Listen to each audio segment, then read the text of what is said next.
Okay, folks, now I want you to look at this date.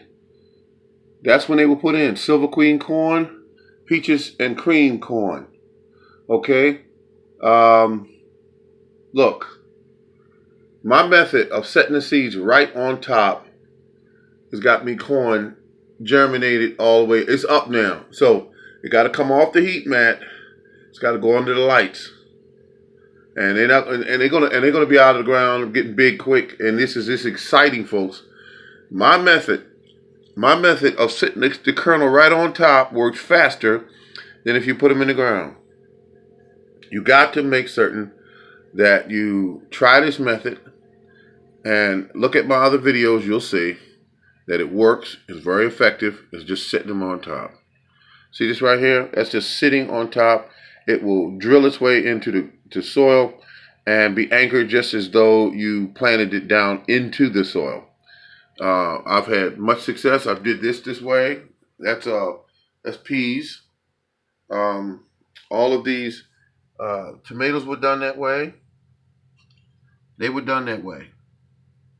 Look at them. Healthy, big, burly. These peppers were done that way.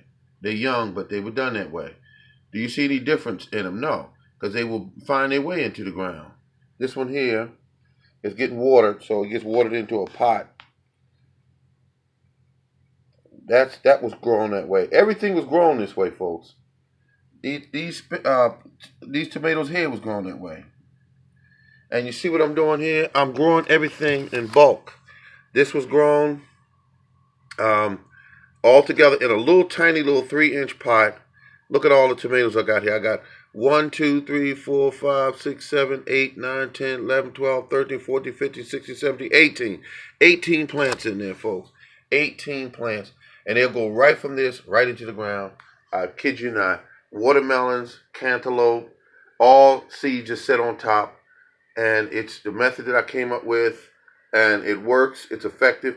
Collard greens, kale was done the same way. Big bushy plants were done the same way, just sprinkled on top and watered basically after I did the vermiculite. These right here, just been put in there not too long ago. They're still coming up. These are eggplants. What's this right here? What is this right here? Onions, sprinkled on top. Never buried under the soil, just sprinkled on top. What is this? Oh, is this okra? My bad. This is okra, folks. Didn't do too well indoors because it just grows way too fast, in my opinion. But I'm still going to get something out of them. I got these right here. This is the Burgundy Okra. They're going to be done real nice. And remember, keep the watering up on these plants because they will get away from you. Like these here. Let's look at these here. These here are peas, and they should be outside already. But because the weather doesn't permit, they'll go out in another day or two. Yep. And I'm going to put them in pretty soil, folks. Pretty soil. And they will not be dug in. They're going to be laid on top of the soil in mounds. Oh, yeah. Oh, yeah. All right, folks, that's enough. I'm talking too much and y'all getting bored. But look at that right there. That is what I'm talking about. Look at all that back there, folks. Collard greens, kale, and all that. That's how you do it. Enough food for a family of 2 or 3.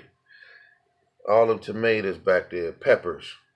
All right, it's the Morning Gardener. And remember, my first time doing corn like this, and it works just the same as all the rest of the pieces of vegetables. This is the Morning Gardener.